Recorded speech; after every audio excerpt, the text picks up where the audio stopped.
What's good? What's good? What's good, YouTube? Good evening. Good evening. This is Stormybman, and I am back. Welcome to another edition of the Friday Night Chop Session with Stormybman. This evening is episode number 31. Okay, and we're titling this episode, is Pound for Pound still the order of business? As we talk about pound for pound, it usually is voiced around the fighters who are at the top of the sport. So we're going to talk about that this evening. But as we get ready to get things kick-started, I'm going to introduce my guest on this evening's show. We've got Boxing Conversations with Reggie Owens. He's out here with us this evening. And we're going to talk a little bit about the sport of boxing and things that have happened over the week, the past few days, what's happening this evening, and throughout the weekend. So with no further ado, I want to introduce Reggie. What's going on with you, Reggie? What's up, OG? How's it going, man? Everything's all good, bro. Everything's all good. Just a little bit excited to get on here this evening and talk about the things that we talk about,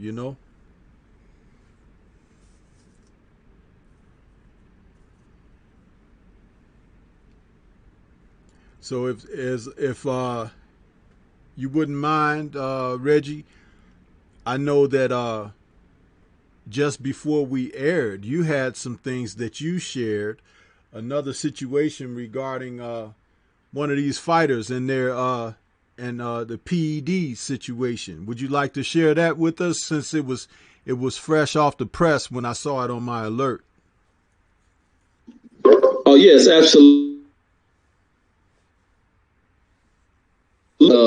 Super middleweight division. The one who was slated to this is how it built up. He was slated to fight David Benavidez after him defeating Anthony Durrell and retaining his title once again. They put Advil into the mandatory spot. So both of these fighters got a little bit of common history, both of them being in there against Anthony Durrell. This guy gets in his mandatory position probably about a month ago. Test comes back hot. He has some adverse finding for a banned substance. So he ends up being pulled from that mandatory position, ruining everything. So I guess him behind the scenes, him and his team must have appealed his decision. They went about doing all the protocols, presenting evidence. The WBC, along with that clean boxing program, did their fact-finding, muscle inflammatory therapy treatment he was going through, and something about them having a contaminated substance that they were using on him. So that ended up causing him to fail this test, which allowed him to prove his innocence, them re-implementing him as a mandatory fighter to face Dave Benavidez for that WBC title. So this is big stuff for him, big woosah moment for Advil. But the thing is, they're going to put Advil on some real strict. So this is, Advil can come up with this, have evidence backed up by whatever the therapy program he was having his treatment done at. We all know doctors and stuff lie for each other, but they're going to put him under a tight microscope. They're going to investigate him. I mean, not investigate him, but they're going to watch him throughout this clean boxing program. And if he pops up hot on anything else, we all know what type of punishment may result from that. But this is the second fighter that didn't clean themselves, that didn't clear their names after having this adverse finding within, about 2 weeks or so, or a week? Wow, yeah. See, I know you be catching those. I hate to use the term because it's so worn out, but you be catching those breaking news moments, and it'd be right before other stuff be kicking off. That's why I thought I'd ask you if you could go ahead and drop that, because I didn't even get a chance to check out what you posted on it because I was busy getting set up here. So I appreciate you for that, and appreciate the fact that you're able to be so resourceful and come up with this news on these bits of tidbits of what's going on behind the scenes with these fighters, because a lot of times when we hear something has been called off, or if something is put on the back burner or whatever, we may not have, you know, the resources that certain individuals out here in the community have, like yourself. And that's why it's always good to keep that ear to the ground and tune in and listen to a little bit of everything that everyone has to offer. Because while someone is talking on a subject that may have been repetitive, here comes something down the pipe that's fresh, you know, and like I said, that was something that hadn't had a chance to even check into yet. So I appreciate you for that update, brother. Yeah, absolutely. And I just want to put people up. I didn't got out of following other sports and become so heavy on boxing. I just search for boxing news all day, finding the articles, and I'm big on safety and other rules in which I think affect boxing. So I kind of not always on the most popular things, but the safety thing is huge for me when it comes to the sport. So I kind of tend to search for that kind of news when it does come out. But I do a lot of, researching on this stuff, but I always type in boxing news, and the sources I end up going to is sometimes boxing news 24/7, fight scenes, and there's other articles that come from other publications from like the UK, and not so much in America. The UK seems to have a little bit more dedication to the sport than you'll find from American sources, or independent American sources will provide it. Yeah, and sometimes they don't provide it, due to their own particular base, and agendas. Because if it's not something that's going to benefit things that they got underway, or irons in the fire, so to speak, they're not going to release certain information or whatever unless it's too late. Like, remember the Sergey Kovalev situation that from a year or so ago, when he had the first fight with Eliter Alvarez. You remember that's when the original incident with the woman had come out.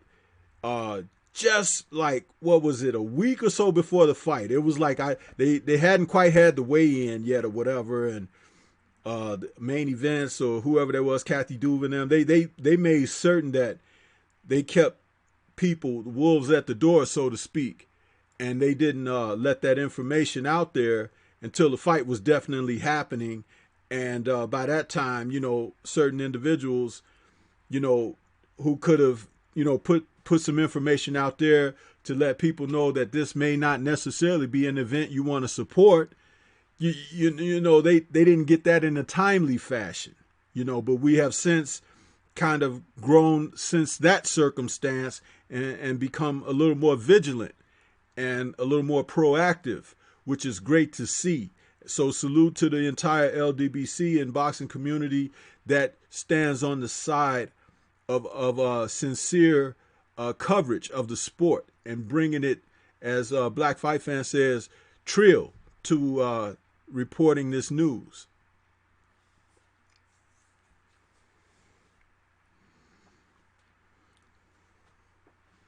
So, as we get ready to go forward into the show, is pound for pound a thing of the past? When I came up with that particular title, I want to say shout out to Fred from Barbershop Conversations, because he had a stream that he did a few nights ago where he talked about, basically, is pound for pound still a thing?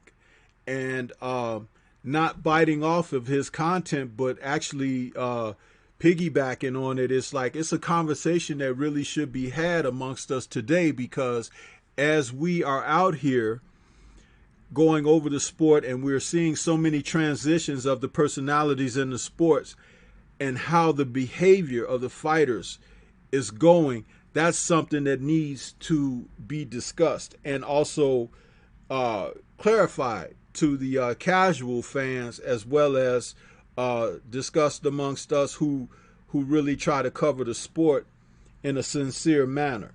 So as we go forward in our discussion on boxing this evening, I want to start out. We will get to that subject in a bit, but I want to start out with if it's possible,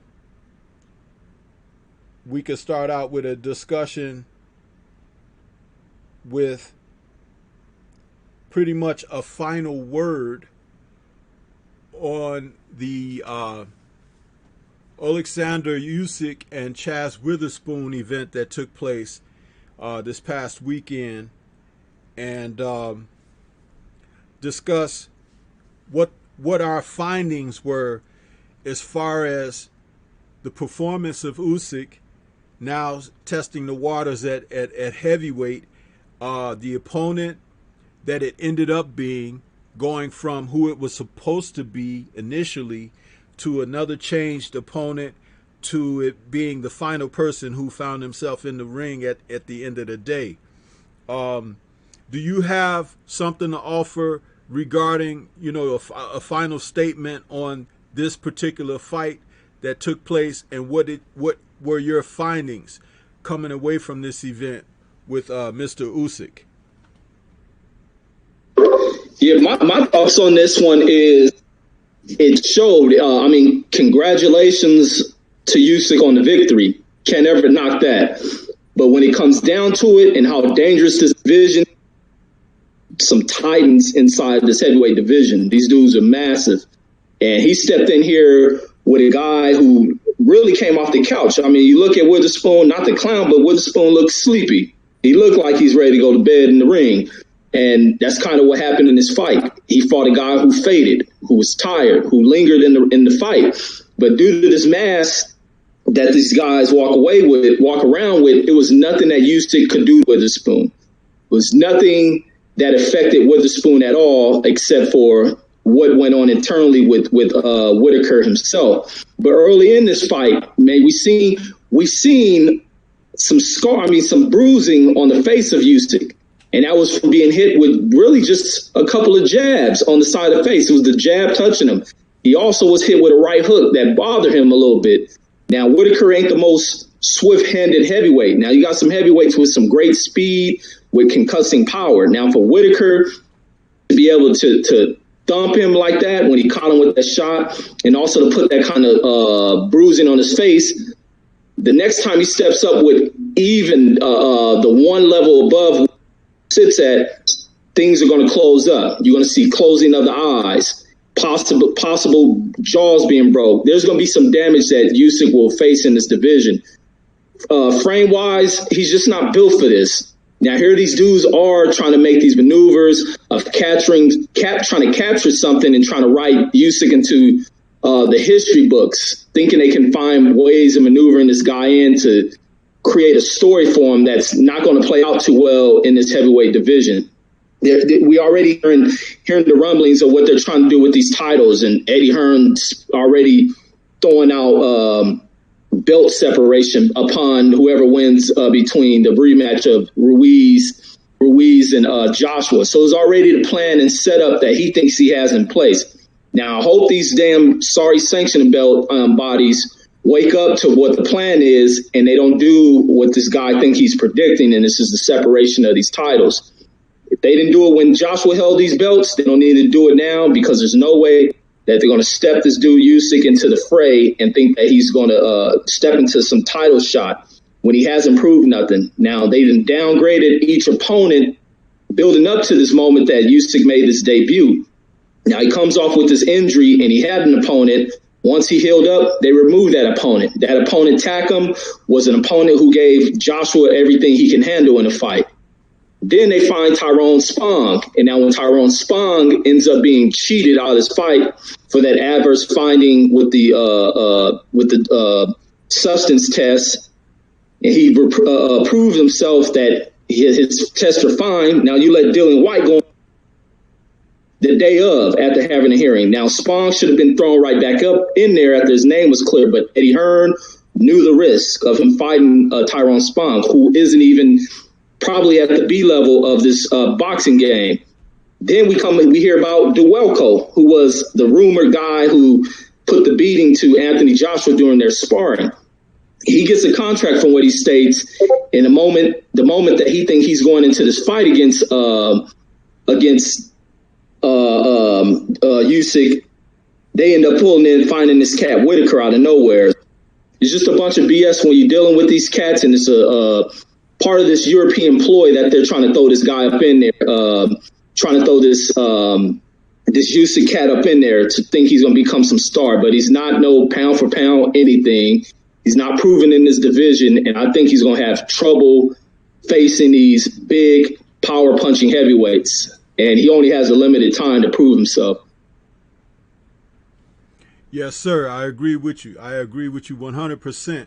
I want to take a moment out and acknowledge the people in the chat. Smash the like button, people, if you're out there and you're out here to support Reggie being on this channel. If you're out here supporting the Stormy B channel, please smash the like button so we can know that the family is out there supporting. Want to say salute to G Funky. Boxing is out there. We look to have you on the show with us soon, G Funk. Be glad to have you, bro. Macadon One is out there. He says salute OG. And G Funky is also saying smash the like button for the OG Stormy B, man. Thank you, bro. Ravens Nation is out there, says salute Reggie Owens and panel. Yeah, thank you for that, Ravens Nation. My findings off of the match in itself, I actually felt like we were witnessing this fight. I'm trying to find a way to say this. With the technical flaws that exist there with Usyk. Now, some people were trying to label him as a cruiserweight moving to heavyweight type of a Lomachenko or something like that, which that's preposterous. But what I notice is that being a southpaw, he has very little head movement. You know, Chaz was, as you stated, was touching him up every time he would flip that jab out there at him. And you have to understand, a natural heavyweight has extremities and dimensions that, like, when you're fighting at lower weights, even though you might have a certain amount of height, like I believe Usyk is like 6'3" or something like that, but when you have, it's still not the same as when you're a heavyweight. So it's like you could even have the same reach, but you don't get that same type of power and extension on the shots because you're carrying a different mass. And this man was out of shape, meaning the opponent, Mr. Witherspoon, but he was effective in what he was doing because he was basically putting his hands out there. You know how we say sometimes laying paws on him or whatever, but he was like basically fending off. He wasn't attacking. Now imagine if you put this situation into an aggressor who is attacking, and this man he doesn't have head movement. Speaking of Usyk, you know, he doesn't have head movement, so he's getting hit with these shots and he's going straight back. They talked about him having great lateral movement and he moves well on his feet and everything, but I don't think bouncing up and down and going from side to side is necessarily great movement. And to be able to slip, roll, counter, shift your weight on your waist and your legs and rotate your shoulders, I didn't see any of that. I basically saw that high guard that was being, you know, punched through on occasion when Witherspoon would throw a shot or two, or as he was coming in to Witherspoon would just stick some shots out there, like keeping him at bay. That's going to be a problem for him. And seeing that we have so many 6'3" guys in the division, an aggressive person can really take advantage of a fighter who only pulls straight back away from shots. I noticed that right away. So when people were talking about him being touched up at the end of the fight and his face showing a little damage from a guy who didn't really fight much because he was so out of shape and retired due to being out of condition. Imagine someone who's active. Imagine someone who has been in a scuffle, a person who's even been knocked down and got up and continued fighting. Now you're talking about someone who is going to threaten what we saw in this gentleman.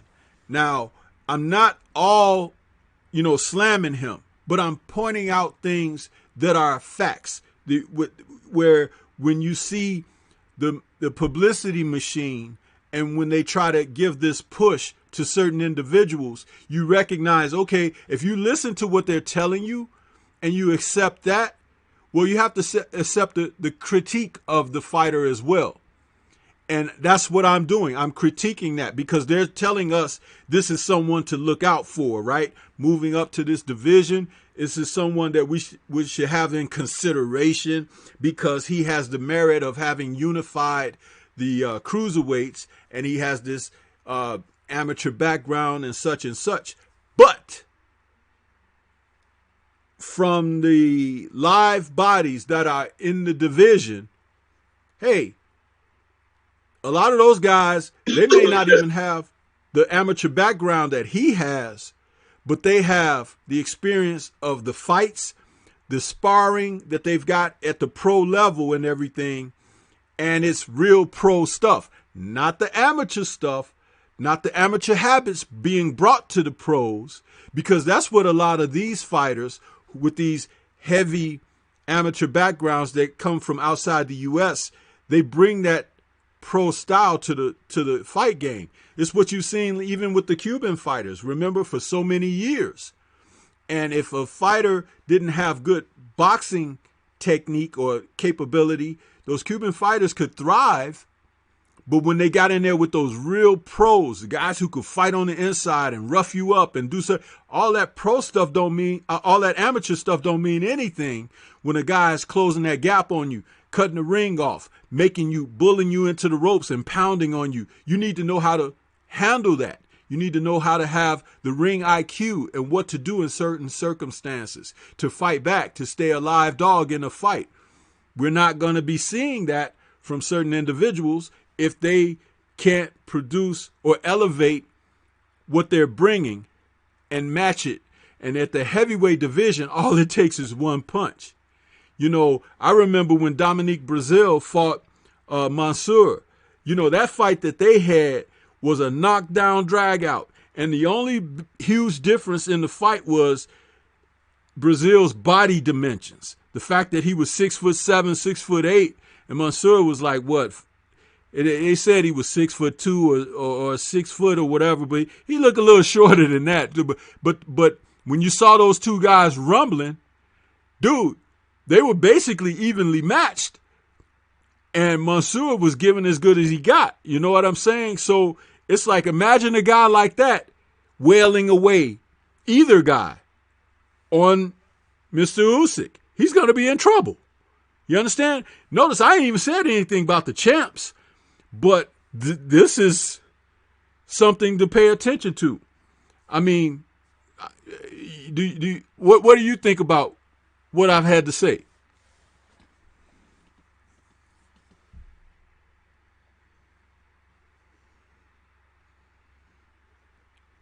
You there, Rich? Yeah, it had dropped. The signal had dropped. So what was you saying again? No, I carried on quite a bit there about what I had to say, but to summarize, I was asking, what did you think what I had to say about the technical aspects of things and the troubles that Mr. Usyk is going to find himself running into against perennial contenders in the division? We're not even talking about the champs. Yeah, it's going to be destructive, man. That's the whole. It's going to be a huge uphill battle for this guy, even facing some of these unknown cats to come over here, like this and that. I don't think he can handle those type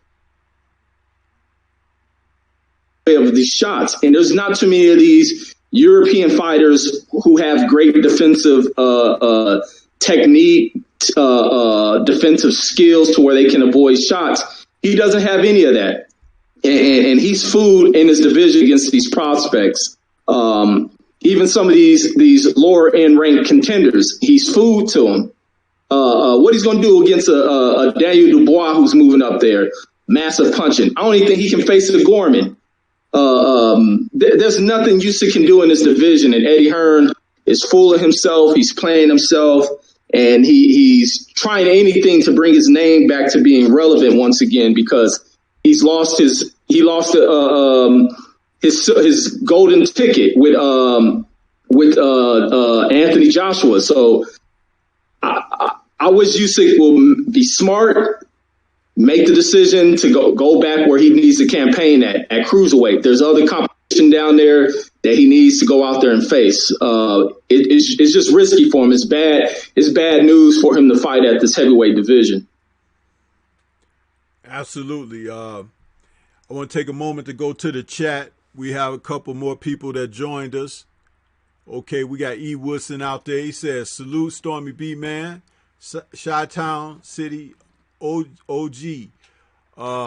And salute to the whole B-Man chat family. God's Boxing Corner is with us. He says, salute to Stormy B-Man and the chat. What's good, God Boxing Corner? Bonton South D-Town is out there. He says, peace. Iceberg Nerd is out there. He says, what's good with it, Chief? And Usyk would have to be a defensive wizard or as tough as nails to survive at heavyweight. And he ain't that. Yeah, he's going to run into some problems, man. Rights, lefts, uppercuts, and hooks. Gigi says, salute, fam. And also subscribe to Stormy B-Man. Click the link at the YouTube. Thank you there, Gigi. I appreciate you, bro. And E. Woodson is saluting the other brothers in the chat. Smash the like button, people, as you come in. Thank you so much for that. Yeah, so I've put this little graphic up here, Reggie, as to finish out with Usyk here. Finish him off. Finish him. I just put a graphic up that lists a couple of the guys in the division who are not necessarily, you know, they're not necessarily championship fighters, but they are guys who will tell the truth on someone who doesn't belong in the division. And we have, in no particular order, we got Carlos Takam, Dillian White, we got Kawanaki, and Chisora. And these guys here are definitely candidates who would be chomping at the bit to get at Usyk. And I know that in his next fight, he's not going to fight one of these guys. And they're so glad that they didn't have Takam, because Takam would have got him. You know what I mean? He would have got him. And they will probably opt to go the, not even the Otto Wallen route, but the gentleman that Tyson Fury fought before Otto Wallen. They may go for someone like that. You know, what was his name? Schwartz, Tom Schwartz. Somebody like that you never heard of, you know, over in Switzerland or something like that, who was in a bar. You know, that's what they're probably going to dig out of the woodwork next time. And it wouldn't surprise me, you know, if that's what you saw. But that's the type of thing that they do. So out of these guys, what do you think, Reggie, as far as what I put up there on the screen? Yeah, on the screen, so we got Chisora, Kawanaki, Takam, Dillian White. To me, his easiest, it ain't none of them are easy, but the one that poses the less risk to his health will probably be Carlos Takam. The other cats are head knockers. Dillian White, ready to bust his head. Dillian White is a dude, dang, he ain't with none of that boxing stuff. He can impose his physical advantages on Usyk. Dillian White does establish a pretty nice jab to where he can reach out and touch Usyk. It'll be easy work for Dillian White based on the power dynamic.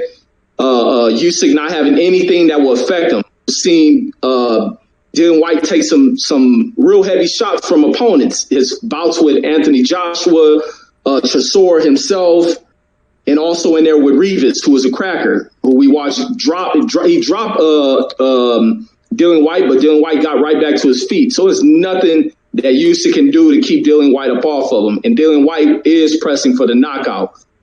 So going over to Kanaki, I don't even want to see him in the ring with that one. That's probably the closest thing to death.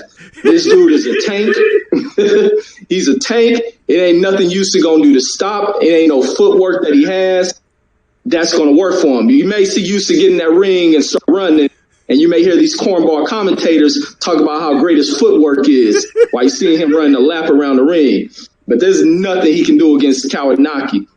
And the same thing with Chisora. There's nothing he can hit Chisora with. He can probably look to try to carry Chisora deep to drown him because Chisora fades out. But if you ain't got nothing to put pressure on Chisora, it's nothing you're going to do. And Chisora will love for you to be on the inside.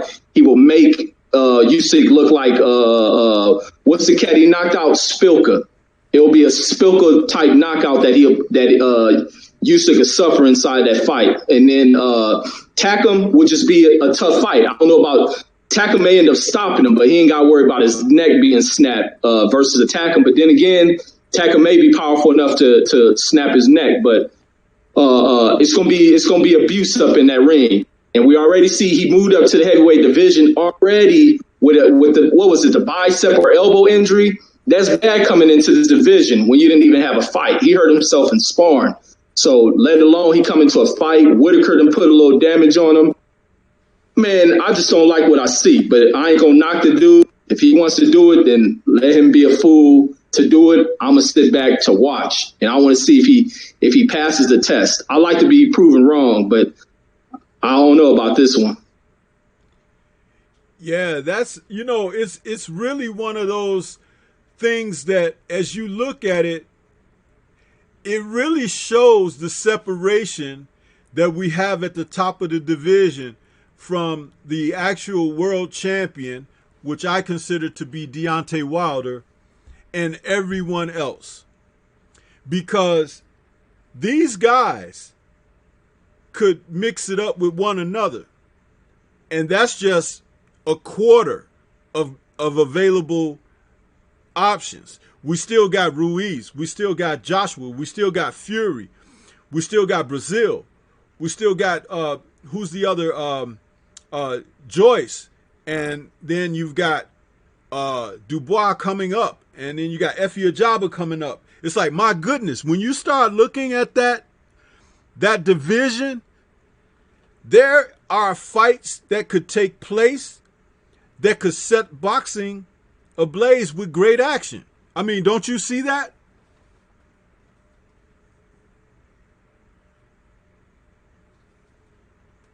Reggie?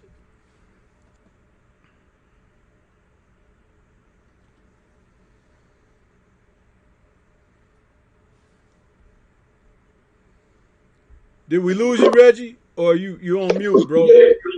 No. The connection ended up going low. What was you saying once again? No, I was just saying that even with the photos that I put up there, that's a quarter of the division, and it just shows how wide the divide is with Wilder over the rest of the pack. And with those names that are up on the screen, but other people I threw out there like Ajaba, Dubois, Joyce, Brazil, Fury, Joshua, and Ruiz, even though Ruiz holds belts right now, the division is not in bad shape at all. We just need to see the guys fight each other. How do you feel about that? Yeah, no, I totally agree with you, man. The like you say, folks need to fight in there. It's time for Ajagba to start stepping up to fighting some of the other guys that are in the hunt. He needs to get up in there. Joe Joyce needs to get in the hunt with some of these other guys. They have established names. It's time for them to make a move to start entertaining people with heavyweight boxing once again. But the division is in a real good position. It just hasn't presented itself because folks are still, kind of measuring where these cats are at. But it's time for them to move it up because it's nowhere they're going. And then they got this young cat, Dubois, right on the back of their heels. And Dubois starting to step out of his shell. He's becoming more vocal, letting these cats know he is the next man up. And he's moving fast on these guys. But it's time for Jogba to establish himself. He has, based on the knockouts, he's attracting a lot of fans. But in his last fight, we watched what happened when he stepped up. That power didn't get him through a fight. And his boxing really didn't get him through a fight. He got through based on probably some boxing politics, but he was in a very tough fight in that last one. So as competition moves up, he's starting to realize you're going to need a little bit more in this division. But if he fought a Usyk, he's crushing him. But this division is very hot, man. I definitely.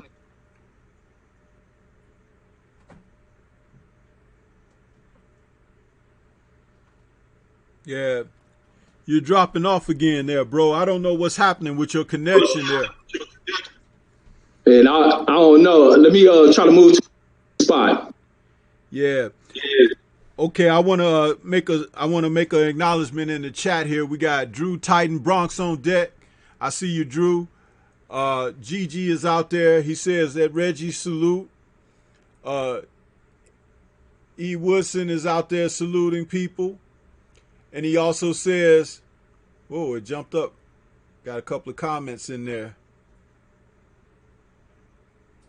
E. Woodson says, I can't hate on Usyk, but I damn sure can't take him seriously either. He should stay at cruiserweight where his head stays attached to his neck. He may need to take your advice there, E. Woodson. Nassim the Dream says, Stormybman, salute fam. Keep him in the eye of the storm. That's right. E. Woodson says, move. At Drew Titan, salute.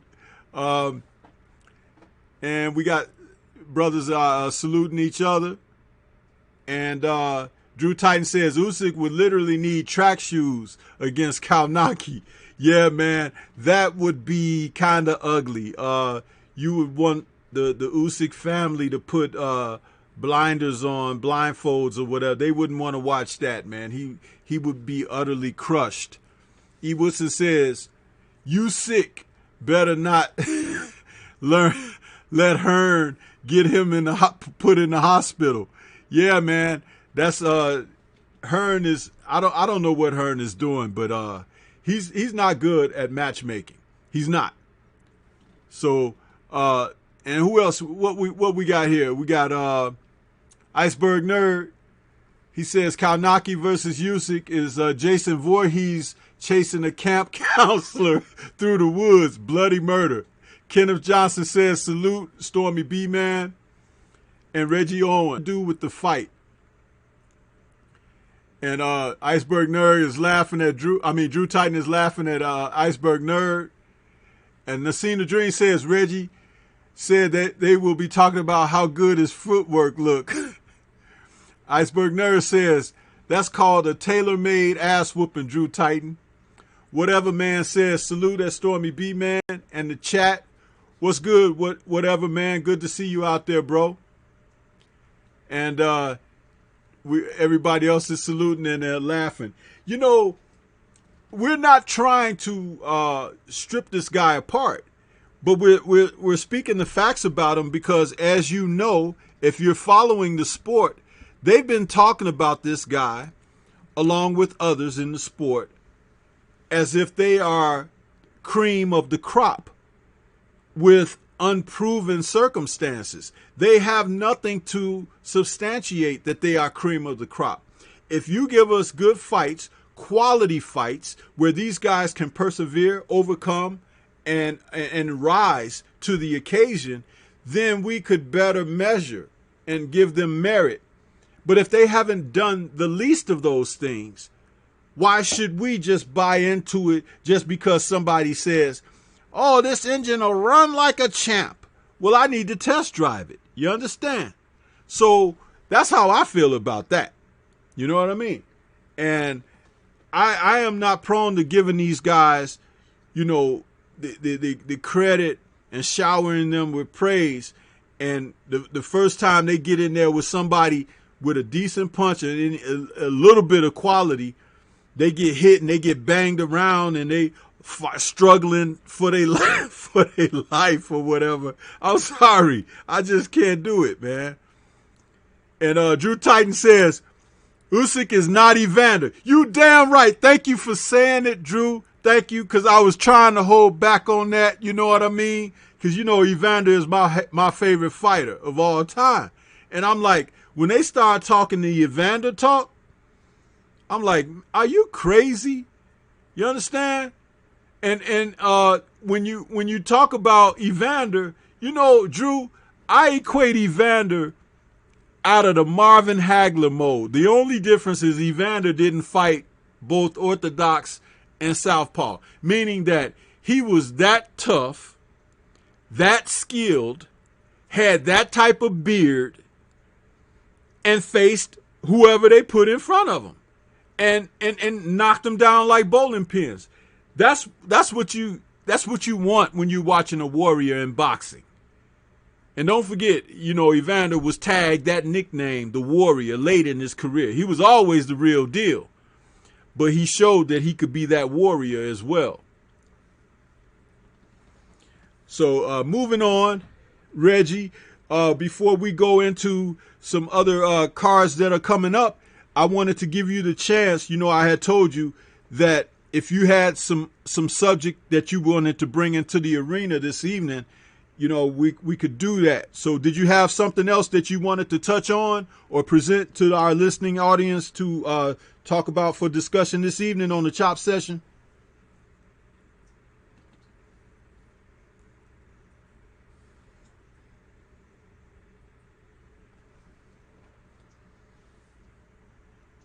You there, bro?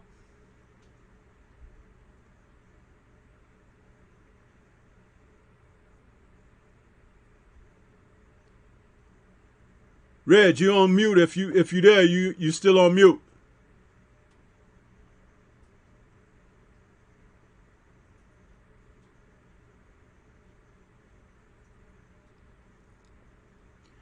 I think Reg is having some problems there, people.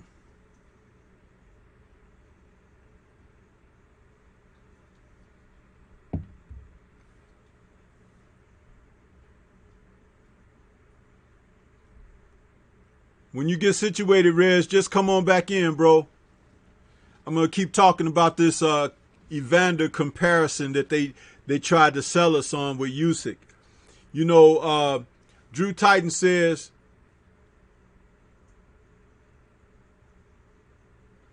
where's Usyk's Kawi? Exactly.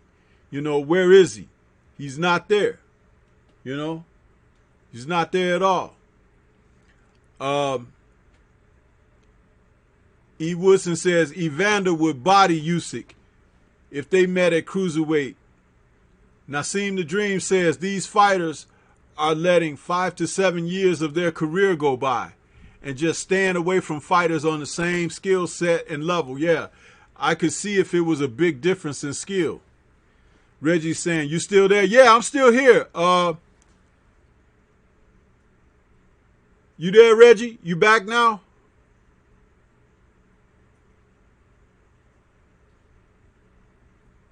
Let me see if I could. Reggie, let me see if I can send you a fresh link, bro.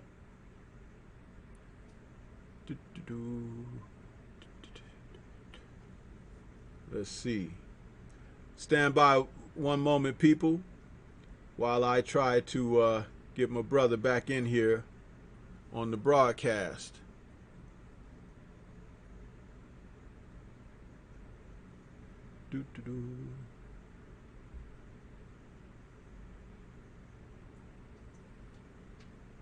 Yeah, sometimes these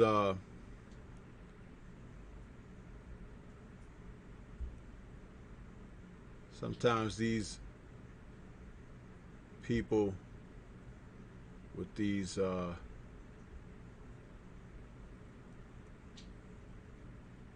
you.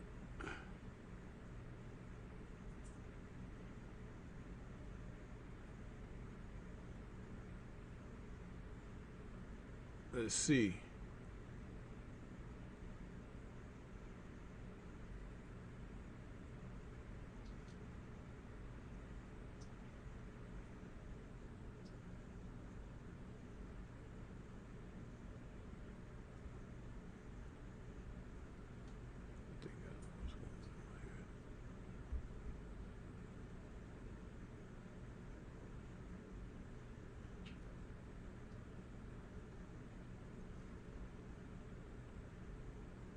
Stand by one moment, people.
Fresh link.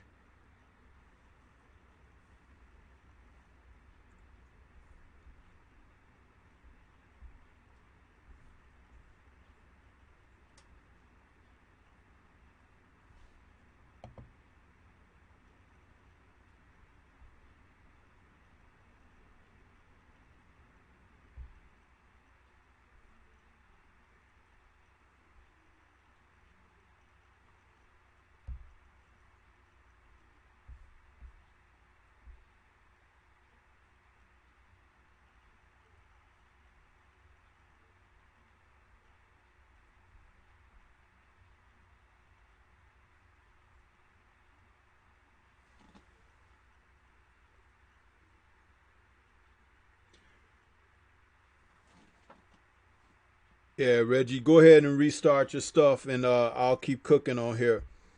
So, yeah, as Drew Titan has suggested, he definitely Usyk didn't have a Cowie to face at cruiserweight, and as he was going through the changes of collecting those titles, there was no one of equal stature with him there. When Evander was going through the cruiserweight division, there were veteran champions like Carlos De Leon that he had to go through. You know, guys who had won titles and, you know, defended them and lost and won and came back and reclaimed. Dwight Muhammad Cowie, you know, was so good that Michael Spinks didn't even want any part of Cowie. So, I mean, you know, there were men at that division and weight class who were, it was just, you know, a time when you saw a lot of competitive fighters who put it on the line, but sometimes you had some guys with such skill and grit that their skill and grit was equal to the task. And there were men who never even got to be champion. You know, so when you had people like that, a guy like Usyk could come along and get dusted off quite easily because he can be hit. And veteran fighters, when they get in there with guys who show that they could be hit, man, it's ridiculous how they could expose that. You know? And that's something that we see a lot of in boxing, or we have seen a lot of in boxing in the past. Nassim the Dream says, these fighters, oh, I read that already. Drew Titan says, Usyk showed me he can take punches in the face. So, at heavyweight, guess what will happen? Exactly, bro. Exactly. Iceberg Nerd says, Nassim the Dream, facto, a lot of weak resumes getting passed off as the goods today. I don't even have a number one pound for pound. They all need to be they all need to put in some more work. Yeah, man.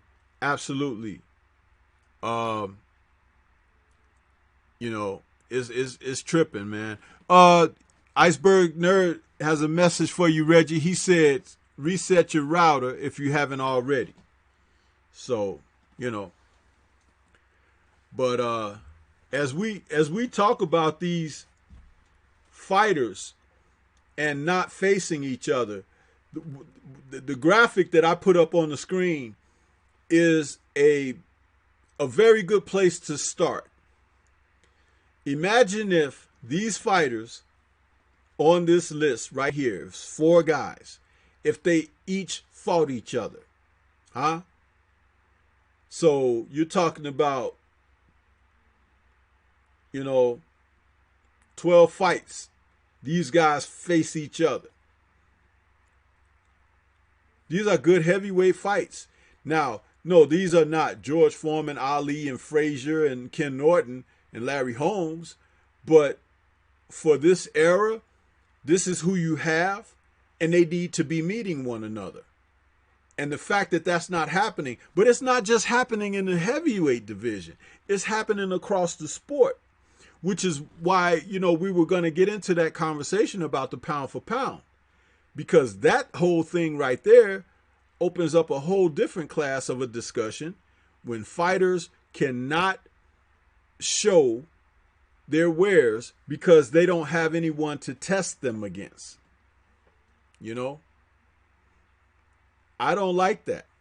I don't like when fighters are just out here, and as who was that? Let me look back. Nassim the Dream stated, he says that these fighters are letting years of their career go by, and with inactivity. We need to see these guys in the ring. You could always have mythological matchups like, oh, what would happen if so-and-so faced so-and-so? Oh, I think he'll win. Oh, I think he'll win. But it's like, if they never really freaking get in the ring, what does what you think and what I think matter? It all matters when they put it on the line. And then you could say, oh, that's what, a matchup will happen. Who knows? When these guys fight each other, you could get great fights out of it, but I guarantee you, somebody's going to come out with a win that you never saw coming. I like to use Leonard, Hearns, Hagler, and Duran as an example. I like to use those guys as an example. Leonard and Duran fought one another the first time. Duran was able to impose himself on Leonard. He eked out a close decision, split decision, I think it was, but Leonard won the rematch. Hearns knocked Duran out in 2 rounds and iced him. Hearns and Leonard fought life and death. Hagler and Hearns went to war. Duran took Hagler 15 rounds and lost a close decision to Hagler. Probably because Hagler called himself gonna box. Like Earl Spence boxed Mikey Garcia, Hagler chose to box Duran that night and show that he was a boxer. But he almost lost. Going into that 13th round, he was Hagler might have been even trailing, if not tied on the scorecards. So just looking at it like that with these guys, and it's not a triangle theory when you're talking about this, but you're talking about styles making fights, character and skill set, and what's inside a man making fights. And it all comes to fruition when these guys begin to face one another. Some guy might say, he got knocked out by so-and-so, so I know I could get him too. And it turns out that guy ended up getting you. Huh? Or somebody will look at a guy and say, oh, he's pretty tough. But you get in there and you smoke him. Huh? Those are the kind of things that, again, in boxing, it's a truth serum. When these guys actually get in the ring and mix it up, that's when you find out what they have and what they don't have.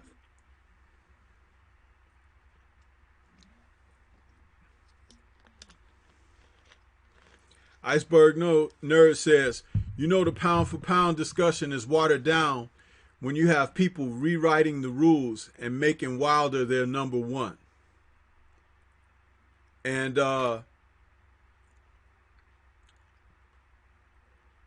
that's an indictment on these other weight classes. Yeah, they keep creating new belts, and they keep bringing out these other, opportunities for a fighter to be elevated instead of earning it in the ring. Man, if you had told Muhammad Ali that he was going to be elevated to a champion status because Joe Frazier held the belts after his 3.5-year layoff and Ali could come back and fight, Ali would be pissed. You telling him you're going to elevate him to champion. Ali would be like, give me Frazier right now. Okay? He ain't thinking about elevations. Huh? He's thinking about getting in there and proving to the world he the greatest. These were real men. These guys today will take that type of elevated status and everything as if somebody slipped them $1 million check or something. They are just all on the take for not working hard at all. Easy. No, I don't support that, man. I don't support that at all.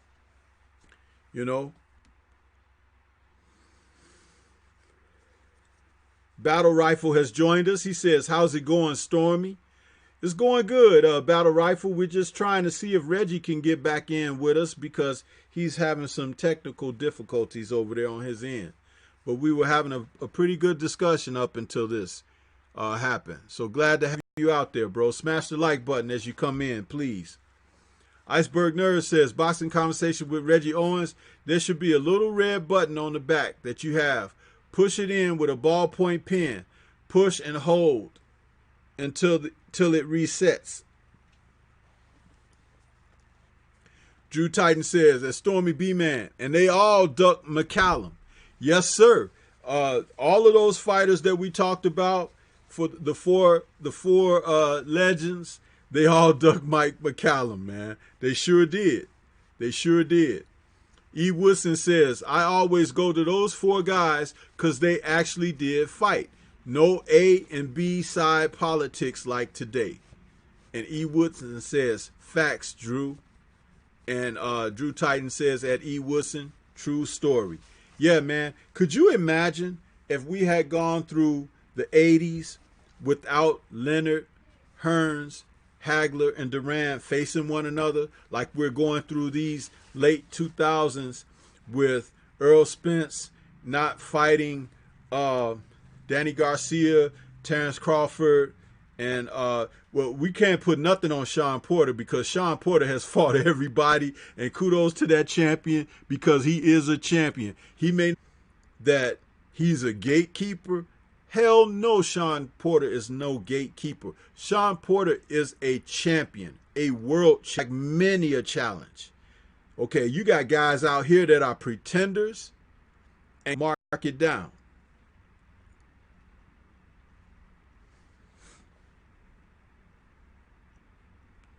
So, this is it is what it is, man. It is what it is.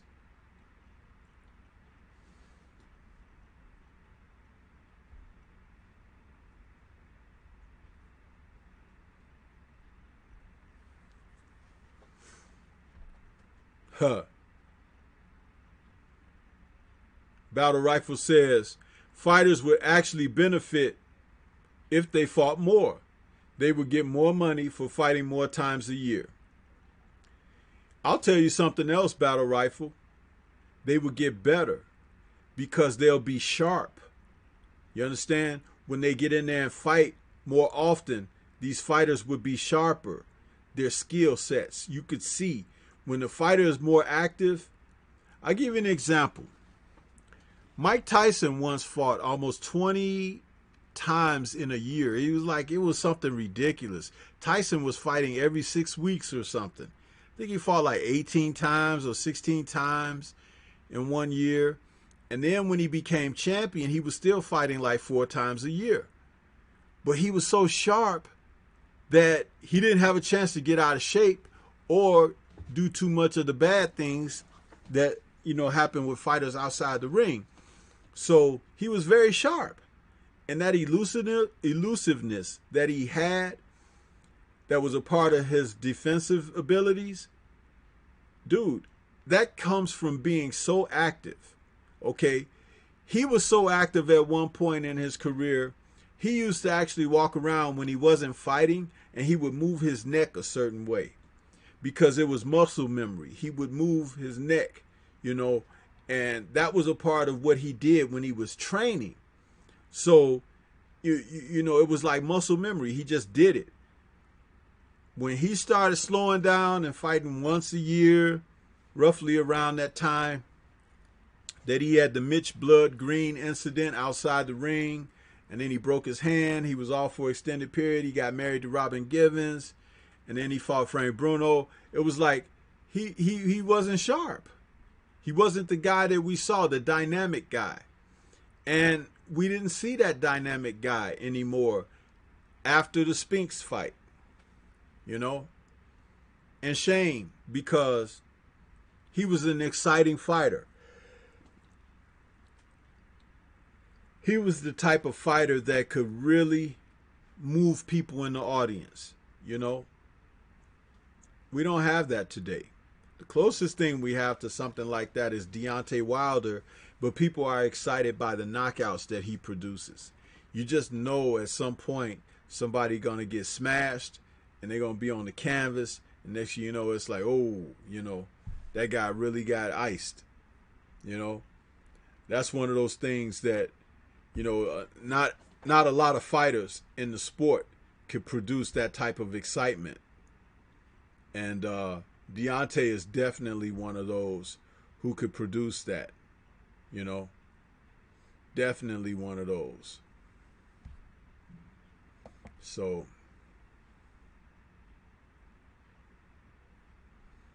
my man Reggie is still out there having trouble.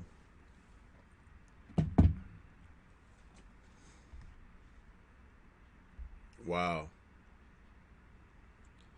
We had a great segment that we were going to go over in the second half.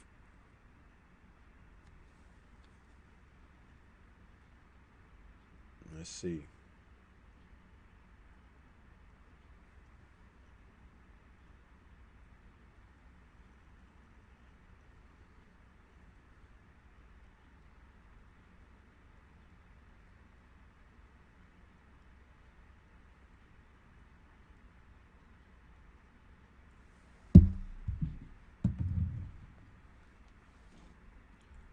So I'm going to make an adjustment on our show for tonight because the content that I wanted to speak and talk on really requires the interaction of my guest on the show.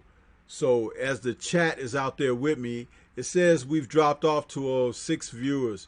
If you guys are active in the chat, why don't you start putting some content of subject that you would like Stormybman to discuss with you here? Because I will save that other portion of what we were going to discuss for later, but for another show. But can you guys, put something out there in the chat for me, what you would like Stormybman to chop it up with you about? Because this was an unexpected, unfortunate situation that transpired here. Iceberg Nerd says, fighters are still coveting that, oh, that's really all it is. I think it goes beyond that, Iceberg Nerd. I think the fact that fighters are not being pressed into action. Sometimes you're pressed into action because the money, of course, you need to feed your family. Sometimes you're pressed into action because of integrity. Fighters calling you out, fighters challenging you, and things like that. Those are the type of circumstances that you'll find that really define why guys would get in the ring. Some guys like to fight, and it keeps them out of trouble. elsewhere when they can expend that energy in the ring in a legal manner. And we don't see enough of that. But we do see these guys getting in trouble outside the ring, and all they had to do was be in the damn gym getting ready for another bout. Out there running around, assault charges and stuff. What you hitting a guy at Target for? In the parking lot. If your ass was in the gym sparring for a fight coming up in 30 days, you wouldn't be worried about the guy in Target. You take your ass home and go to bed and go to sleep, get ready to get to the gym the next day. But see, this is what I'm talking about. When you have fighters who are active, they can channel that energy. They can channel that focus. They can channel that desire. Okay? But when you don't, it seeps out into other areas. Look at Sergey Kovalev. We didn't hear about him doing this weird stuff up until recently, the past year or two. But before that, Sergey was fighting regular too. Unless he was doing it the entire time and we just weren't made abreast of the situation. But I have a tendency to believe the latter, that the former rather, that he not being as active as he should be because he's a thug. Sergey was probably one of those kind of guys, he'd be working with the mob or something, breaking fingers and stuff, collecting debts. Because he ain't going to be a brain surgeon. He probably ain't even smart enough to work on your car. So you got to have room. There's a gap for guys like that. Remember when you watched the first Rocky movie? Freaking Rocky Balboa was breaking thumbs and stuff for the racketeers. Hey, Rocky, here's a few dollars. Take Adrian to the zoo. It's like, what? We laughed at it, but it's like, it's true, man. There's a place for everybody. I couldn't go break thumbs and fingers, but maybe the next guy could. You know what I mean? Drew Titan says, where would Ray Mercer be in the rankings today in his prime? Ray Mercer would be the Mike Tyson of today, Drew Titan, because Ray was a strong man. He was strong inside, and he was also a strong puncher and a guy who could take a punch. And after his defeat to Larry Holmes, he realized what the significance of a jab was and developed one of the best in the sport beyond the fight with Larry Holmes. Ray Mercer put that jab on Lennox Lewis. You understand? Did very well. I thought Ray Mercer beat Lennox Lewis. It was a close fight. Lennox got the nod, but our soul was pulling for Ray Mercer in that fight because Riddick Bowe ducked him, and Lennox was, coming off of that knockout loss. He should have came in like he was fighting when he was on ESPN, about 218. Ray Mercer at 218 was a beast. Man, come on in if you're there, bro. Yes, indeed. I'm back. Finally got it. All right.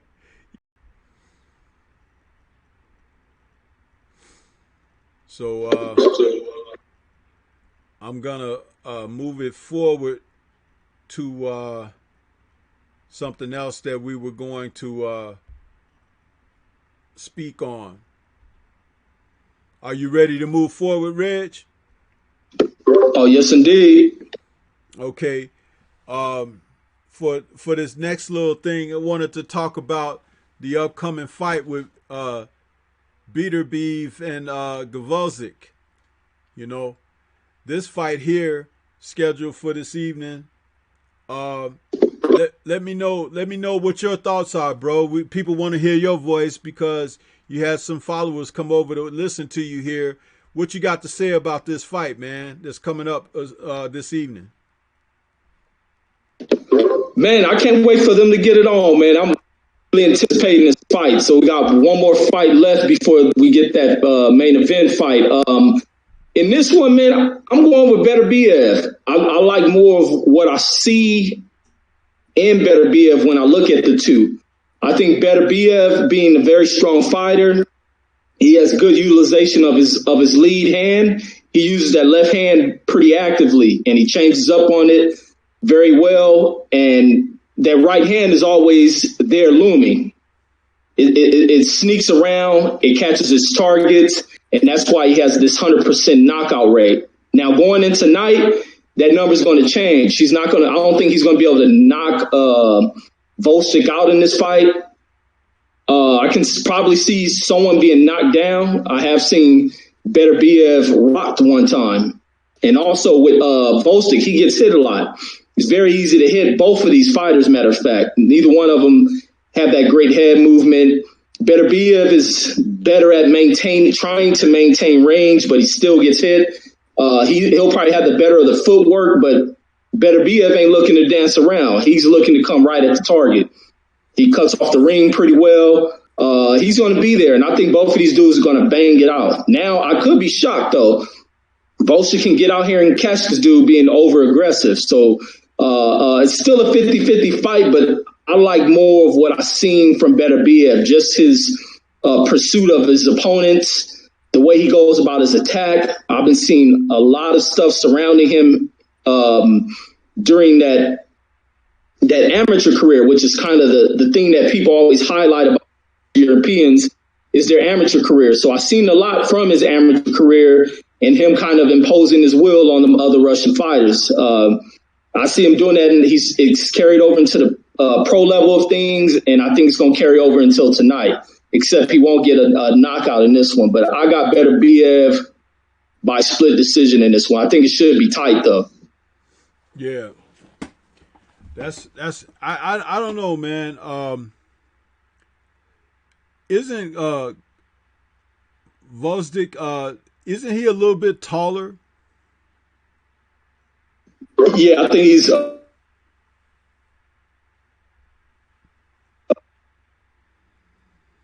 yeah, the reason I asked that is because that alone may play a huge role in this fight. He may be able to keep himself safe just by being a little bit taller and keeping his chin, tucked a certain kind of way or whatever. That's what I kind of see happening. But it doesn't mean that that's a given. But sometimes those dimensions can mean something, especially when it's a tightly contested match like this one is foreseen to be. Lennox Lewis, he fought some people that they just barely couldn't reach him. Like Ray Mercer fought a very close fight with him, but that size and height and reach was just a little bit to keep Ray on the end of things, and Ray wasn't able to be as successful as he may have liked to be. That could be a case here.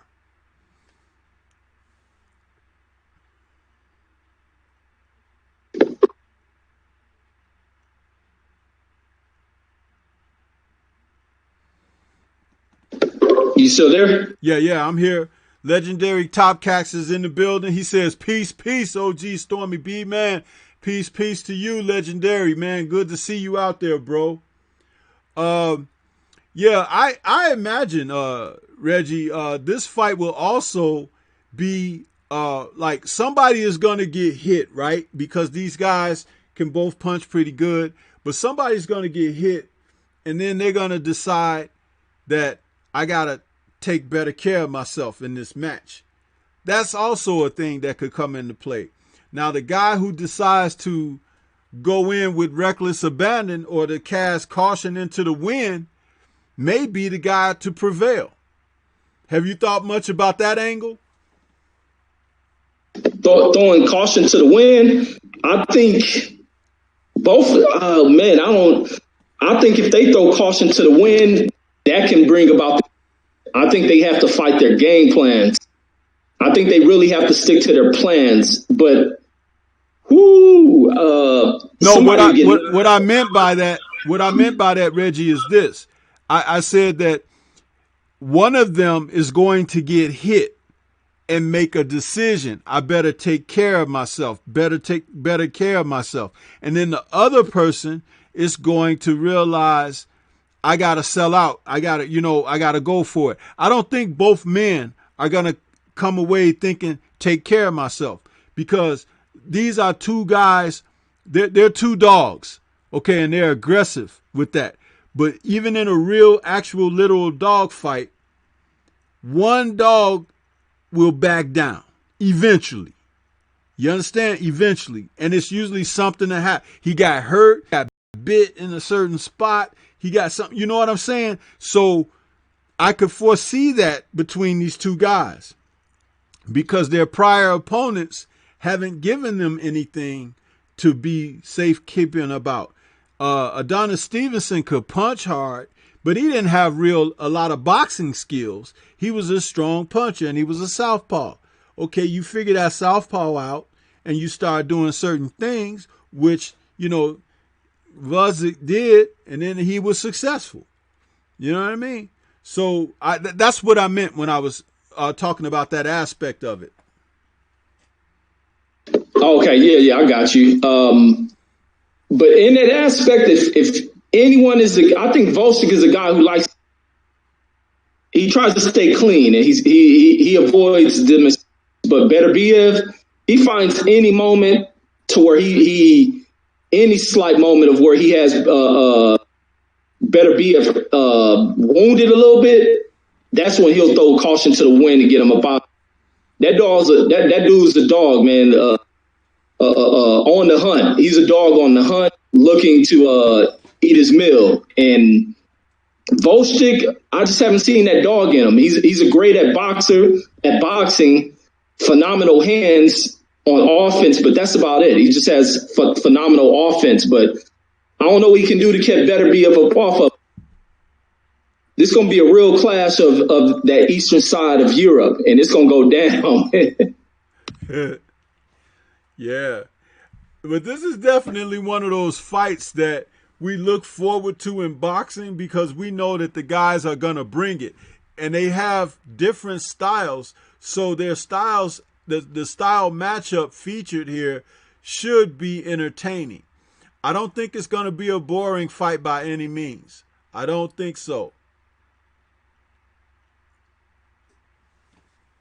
Yeah, not at all. Matter of fact, what time does this fight start again? This one should probably be on in about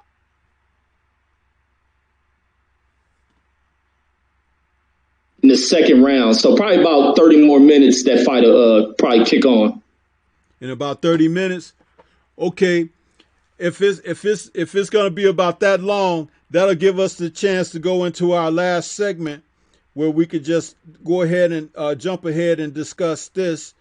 I wanted to get to what the gist of the show was going to be about. And basically that was going to be what was in the title this week for Is Pound for Pound a Thing of the Past? The reason I came up with that, like I said, shout out to Fred from Barbershop Conversations, who did a stream a few nights ago where he was questioning, is pound for pound really a thing right now? It's like, should anyone be considered pound for pound in today's era? And I thought that was a wonderful thing to touch on, because I actually believe that hell no, none of these guys should be considered for pound today, because they're not doing the due diligence of facing quality opposition, trial and error, circumstances that show them having to be tested and to persevere through test and trial. We're not seeing that. One of the guys who should be on the pound for pound list that's not even on there, Reggie, is Showtime Sean Porter. He should be a pound for pound fighter. And he's not even on the list. So get the hell out of here with that bullcrap list that they have, Because if you can't acknowledge the accomplishments of a fighter like that, how can I take you serious when you want to anoint someone who's only had 14 or 15 fights?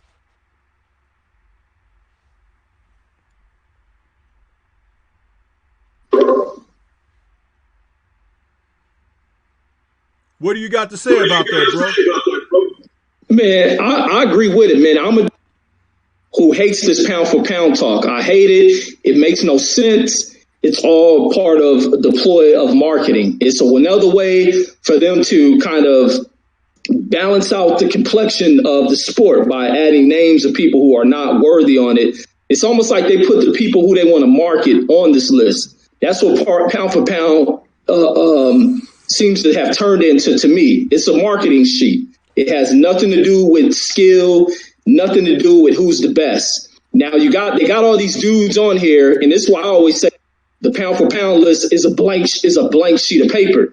And none of these dudes have established themselves as the dominant player within their division. No one reigns supreme over the division. Not a Terrence Crawford, not a Earl Spence, not a Keith Thurman, because at any night, anybody can pull off an upset, put themselves in a position of being the top dog. Lomachenko ain't established none of that in the division that he's in.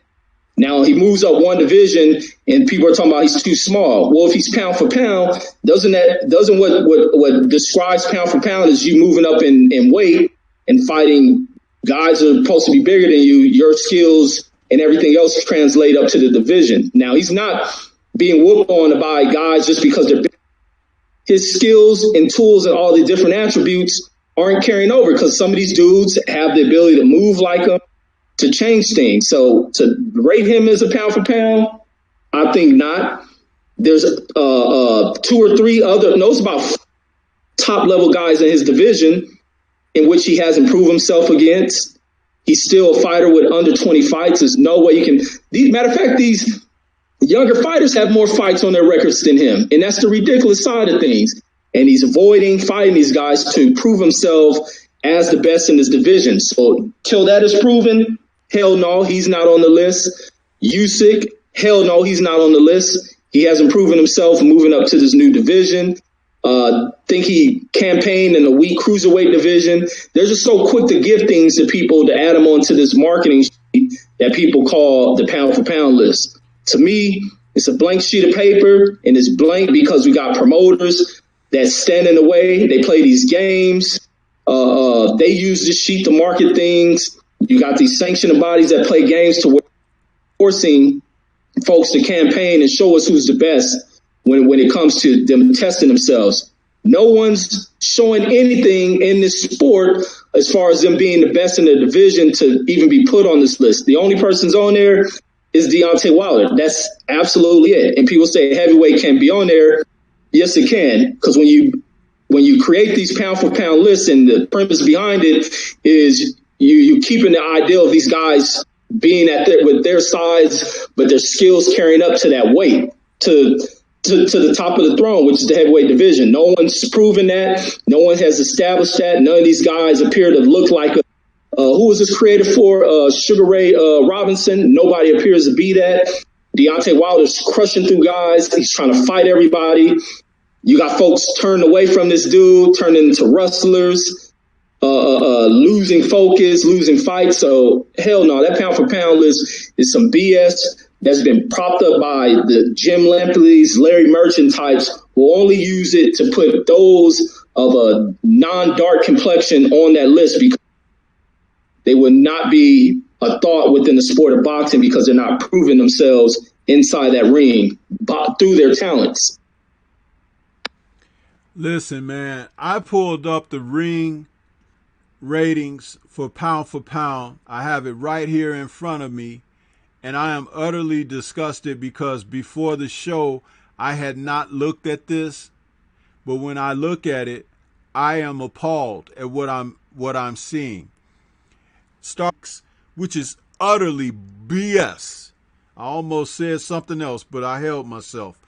At number 6, you have Earl Spence, who's been on the list for 158 weeks.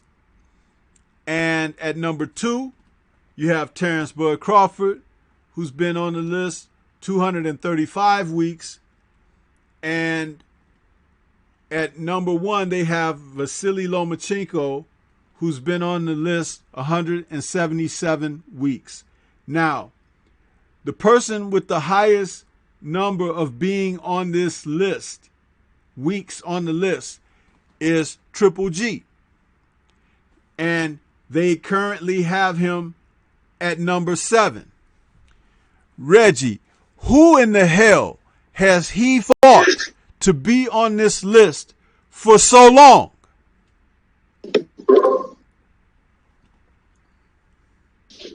Yeah, go ahead. Say that again, Coach. Who has he fought, Triple G, to warrant him being on this list for so long? He's the longest tenured fighter on this pound-for-pound list by the Ring Magazine. 246 weeks on the list. Gennady Golovkin. Man, he ain't fought a damn soul. And when he fought somebody of worth, he couldn't do anything with him. And that was a smaller dude at that, moving up into his division, and that's Canelo. So we fought Canelo, couldn't do nothing with him. Fought him a second time, couldn't do nothing with him, and got schooled. There's nothing he do. Even when he fought Danny Jacobs, there was nothing he can do. When he fought this Derevyanchenko cat, nothing he can do. He got whooped on. So to put him on here is just like I was saying, like Iceberg Nary was saying, it's nothing but a popularity list for profit to keep him viable as far as money. This is a list that many new attractors to the sport, they buy into this silliness until they start learning the game, and they pretty soon this list gonna become irrelevant as hell. But Triple G ain't fought a damn soul, because when he fought somebody, every time he fought somebody, even who are just way too small, they exposed them. Anybody with a level of talent, and they prove pound for pound is Willie Monroe moving up to fight him, exposing him. That's the first cat to expose him. A smaller dude who just didn't have the power to translate up there. You had Kell Brooks move up and weight, come up there and expose him. I think Kell Brooks moved up came up there and was exposing the hell out of Triple G, just didn't have the power nor the frame to withstand what Triple G was able to put out. But if he would have been of a natural size, Kell Brooks, Willie Monroe would have did just what Sergey Derevyanchenko did to this dude. He's a hype job. He's for the profit list. I have, Reggie, 4 fighters on this list, deservingly on this list, and one that's not on the list to make 5.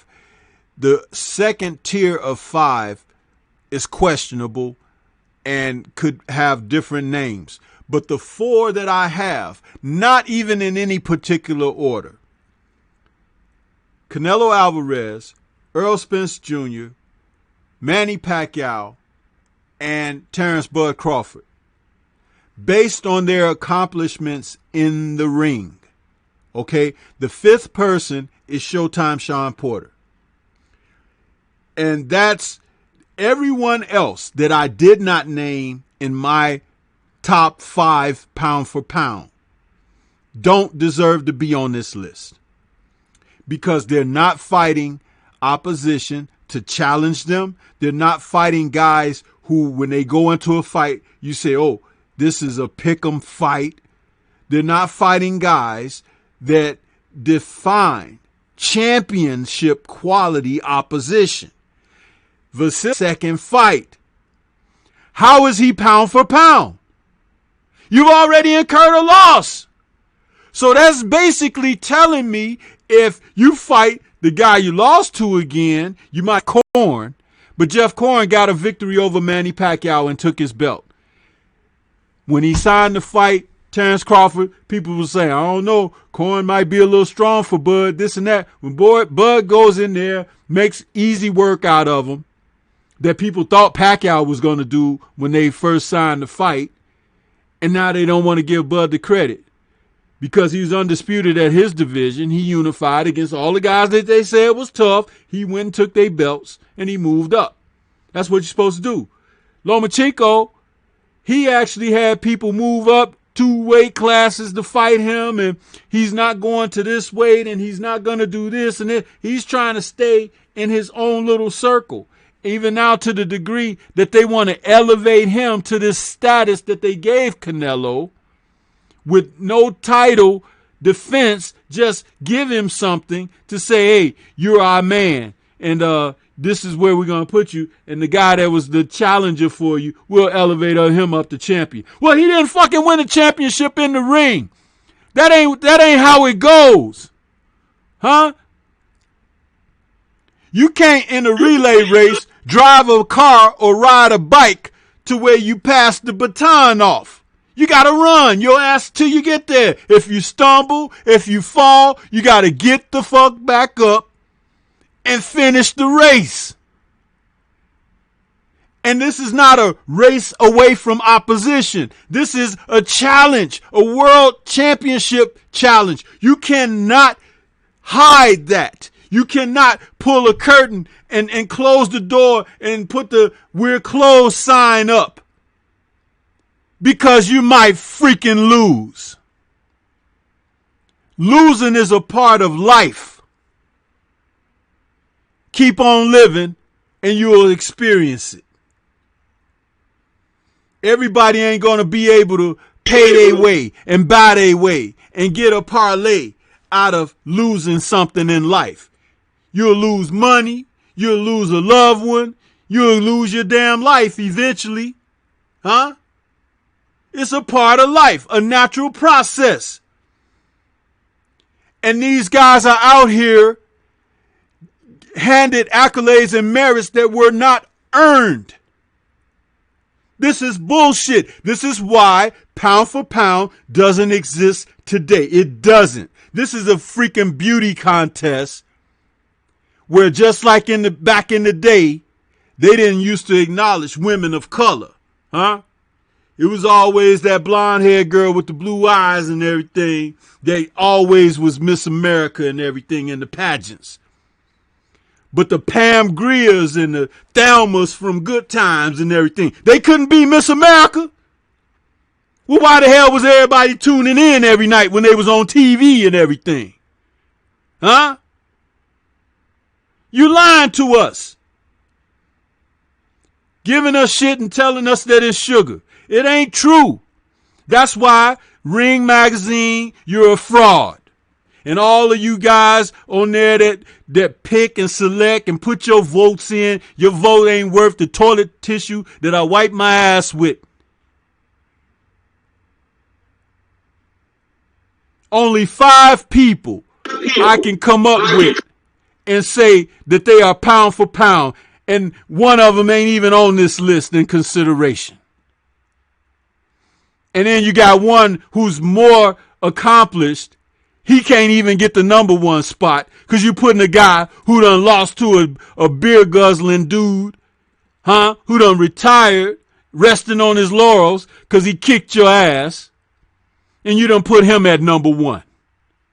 You ain't even got 20 fights.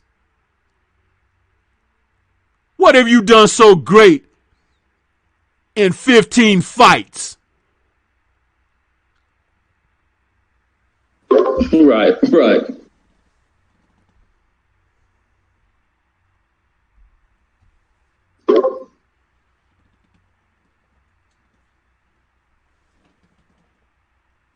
You still there, OG? Yeah, I'm still here, man. Just taking a little breath, man, because it's like I got hot. I looked at that list. I looked at that list before we went live, and I was like, look at this. This is ridiculous. And Gennady Golovkin is on there for 246 weeks. 246 weeks. They think he's pound for pound. And he ain't done nothing but run round to round from quality opposition. Anybody got a pulse, he ain't trying to see him.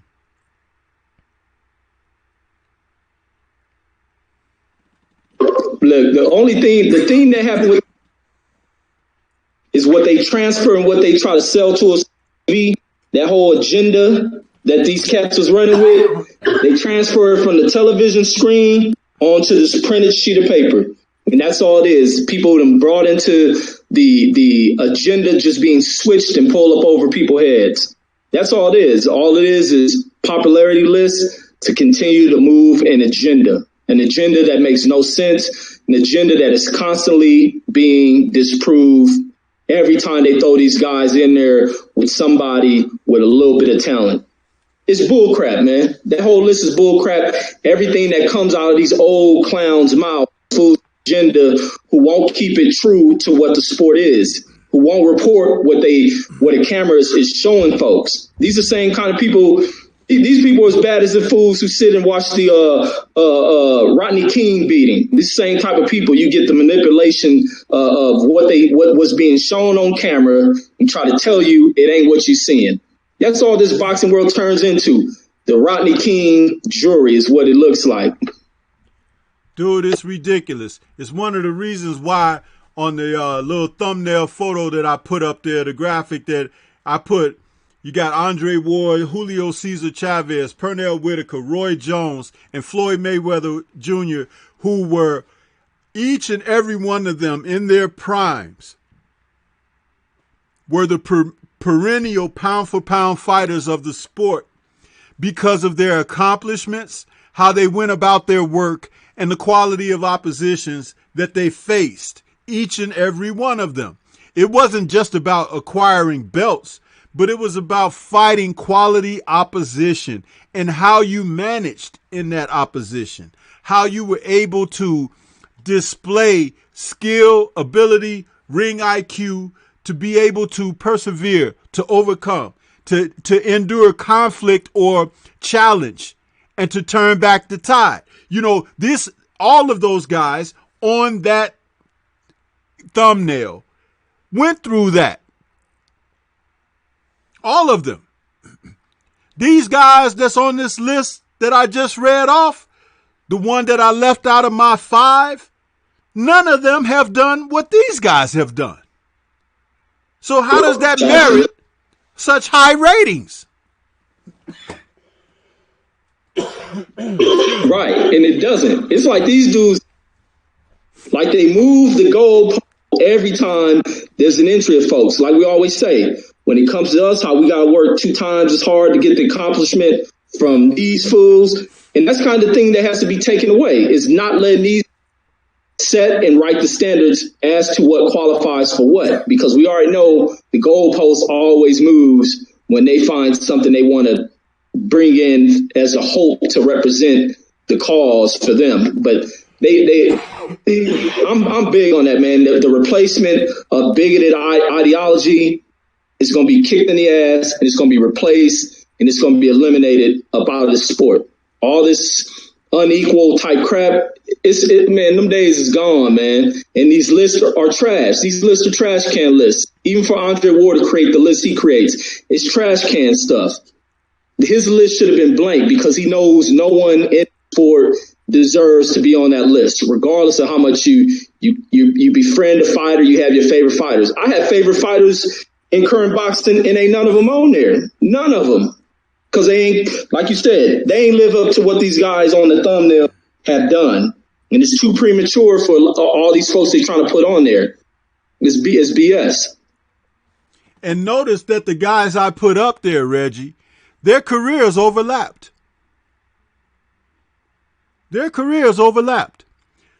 Chavez was pound for pound before Whitaker.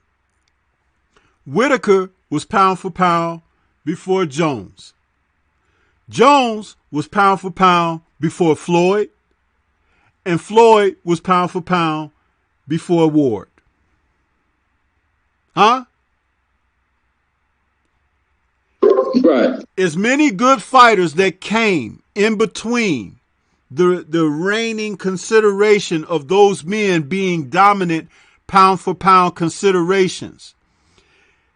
These men turned back the challenges of the comers that were around them.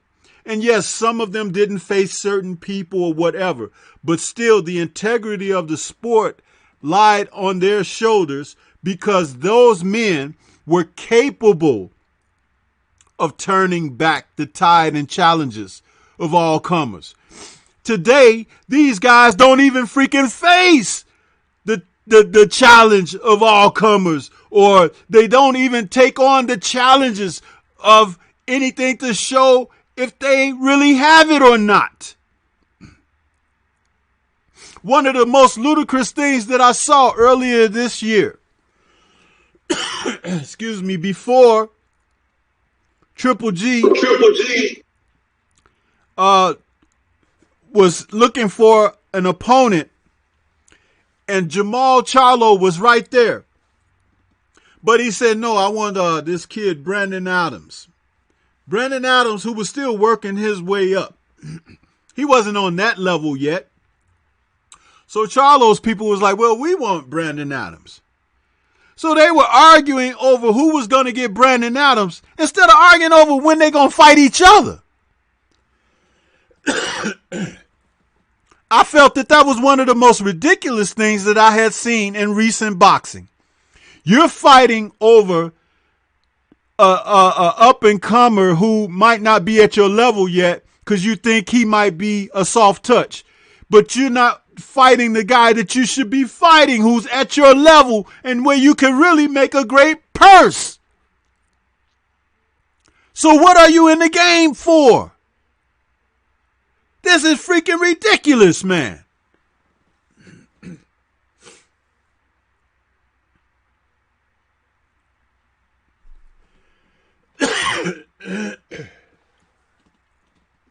Yeah, absolutely. I don't like it, man. I don't like none of what I see. But some fighters are being put in positions to where they have to take these steps. And the Charlo situation is one. It's almost this black murderous thing that's being done with some of these janky promoter types. And it's even almost what was spoken by Bill Haney on Trill today. And even him stating where he thought he'll move into the situation, signing over with the zone, and they had it mapped out to where the focus was Lomachenko. And now even over there, we see to where another black talent is being avoided from putting the embarrassment on one of these overhyped, unproven type fighters, to where they're hiding them talent. And this is where it's putting some of these black fighters in a huge bind to where they're not getting the fights at the cats who really aren't the best talent, but the ones who are getting unworthy hype from the mainstream of media. But those days are coming to an end, man. And this is where that reign of business being done changes. The old way of doing things, it changes right here. It changes right here on YouTube with platforms that are doing, their due diligence to keep this game, keep the game real, keep everything that's spoken in the sport. And these fighters gotta wake up and realize it. Cool thing, Haney's realizing it. His father and them realizing it, and I think pretty soon they'll be going from the zone because they've seen things aren't happening, and it's not really due to what Eddie Hearn does, but they have to get away from the zone because there's no exposure over there, so they got to get gone. And their one little last hurrah will be fighting under the YouTubers card, and then they can come back to being seen on our mainstream TV. But it's a bunch of BS. They trying to pull this murderous road crap with the young black talent, man, and it's BS. And Jamal Charlo is going through it in a major way, and it's sad because they rely on old media to get their stories out rather than coming over here so it can really be exposed and for people to hear them speak on the situations on these platforms where the people who follow the sport tend to congregate. Absolutely, man. I'm kind of losing my voice here because I was speaking so passionately about this. But I want to, before we go any further, I want to acknowledge a couple of PayPal donations that came in from some brothers while I was offline. And I had always said that I would acknowledge my donation channel, even if it was, at the end of a show or into a next show. But I had a couple of PayPal donations from Nick Walters and Toot Robinson. And I want to say thank you, brothers, very much for your donations to the channel.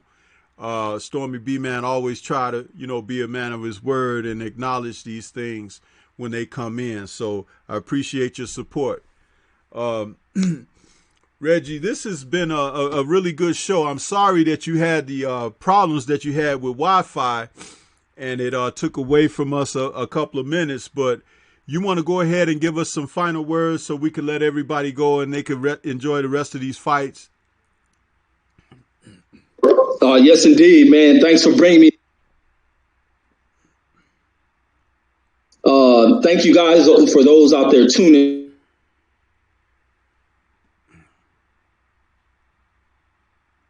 eyes to the sport as it continues to grow. This is a dope sport, man. I've loved boxing. Boxing is a thing that, creates so many great memories that last the test of time, keeps us thrilled, and then talk about it. Oh man, maybe to be able to talk about this boxing thing with other people who feel the same way about it as me, and even speaking with people in other regions of this globe, not even just in America, speaking the sport with people around the world, man, that's major shit to me, man, major. And just to be able to sit back and listen to it, man, y'all have taken me away from many things. I don't even music at work anymore. Sit there. That's why I'm always in the chats. When I'm at work, this is what I'm tuning into. When I'm driving into work, this is what I'm tuning into. Boxing talk and some really great talks, even when I disagree with something, but that adds to the excitement of stuff because there's always polar opposites of things. So it's just always great, man. It's always great to talk this stuff, man. And I love it with a passion. But once again, man, thank you, Stormybman, for bringing me on once again, OG. Man, you are very welcome and much appreciated around here, man. You don't do anything but help to elevate the programming here, and I really appreciate your time and your efforts. I want to say shout out to the chat, everybody that rocked with us this evening. I know it was a tough thing to commit to listening to us as opposed to checking out the fights live and everything like that, which is why we're just going to go ahead and shut down. So if there's anything left to watch, you could go ahead and enjoy the rest of your evening. But this is Stormybman, and for my brother Reggie Owens, Boxing Conversations with Reggie Owens, we want to say salute to the entire LDBC and everybody that came out to listen to us this evening. You guys have a wonderful evening. We're signing off for now. Enjoy those fights. Enjoy the rest of your weekend. And we're going to say peace. Peace.